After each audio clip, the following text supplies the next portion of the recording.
Баршаңызға сәлем, сіздермен аяулым. Бүгін сіздерге хит болған түрік тағамы маклюби дайындау әдісімен бөлісемін. Өте ерекше және өте әдемі тағамдардың бірі. Сіздерде міндетті түрде жасап көруге кеңес беремін. Отбасыларыңызға міндетті түрде ұнайды. Видео ұнаса міндетті түрде қолдап кетіңіздер. Ең әуелі күрішімізді дайындап, сумен жуып, осылай сәл ғана майын құйып, майға қуырамыз. Дәміне қарай тұзын салып, суға бұқтырып қоямыз. Осылай майға жақсылап қуырып аласыздар.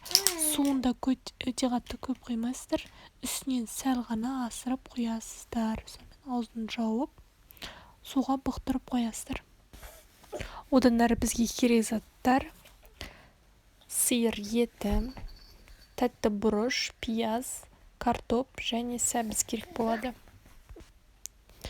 Еттерімізді дәл осылай ұзынша етіп дайындап, қызып тұрған отта қуырамыз жақсылап.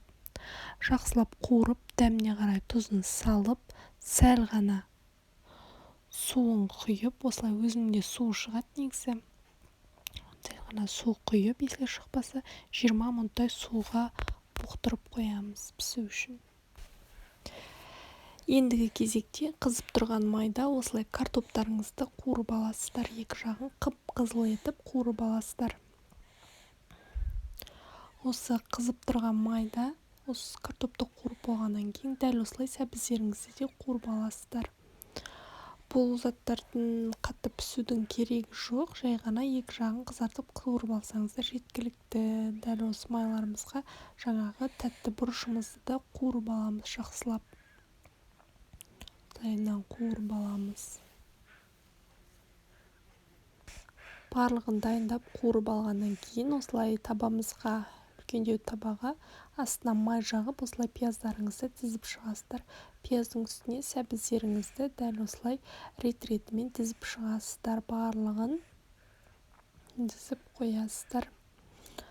Сәбіздеріңізді, сәбіздің үстінен еттеріңізді дәл осылай етіп тізіп шығасыздар.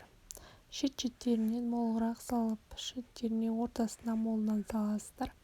Осы еттің үстінен картоптарыңызды да тізіп шығасыздар. Дәл осы видеодағыдай тізіп шығыңыздар. Осының үстінен тәтті перцтеріңіз, если картоптарыңыз көп болса, осы екіге бөліп қосып болады. Бұның үстінен жаңағы дайын болған ристеріңізді, яғни күріштеріңізді салып шығасыздар. Күріштеріңізді нығыздап саласыздар, чтобы формасын сақтау үшін. Осының үстінен жаңағы еттің суын қосып жіберіп, 20 минутқа баяу отқа қойып қоясыздар. Дәл осы уақытта мен әсемдеуге тек қана помидор қолданып жатырмын. Өздеріңіздің қалауларыңыз бойынша оған қиярды араластырсаңыздар болады. Кез келген затты араластырып жүрсеңіздер болады. Мінекей біздің маклюбеміз дайын. Дәл осындай үлкен ыдысқа осылай төңкеріп, дәл видеодағыдай жасап аласыздар. Осылай төңкеріп аласыздар. Формасын жақсы сақтайды. Жақсы түсіріп алсаңыздар, үстінен қасықтың болмаса шаншымен осылай ұрғыласаңыздар, формасын жақсы сақтап қалады. Осылай ақырын ғана аласыздар формасын сақтау үшін. Мінекей біздің маклюби тамағымыз дайын болды. Енді тек қана бұны әсемдеу ғана қалды. Әсемдеуге мен жаңағы айтқандай тек қана помидор ғана қостым. Оны өз қалауларыңыз бойынша басқа нәрселерді де қоссаңыздар болады. Өте керемет тағамдардың бірі біздің отбасымызға ұнады. Достар, сіздерге видео ұнаса, міндетті түрде лайк басып пікір қалдыруды ұмытпаңыздар. Осы тағамды міндетті түрде жасап көріңіз. Сіздермен болған аяулым.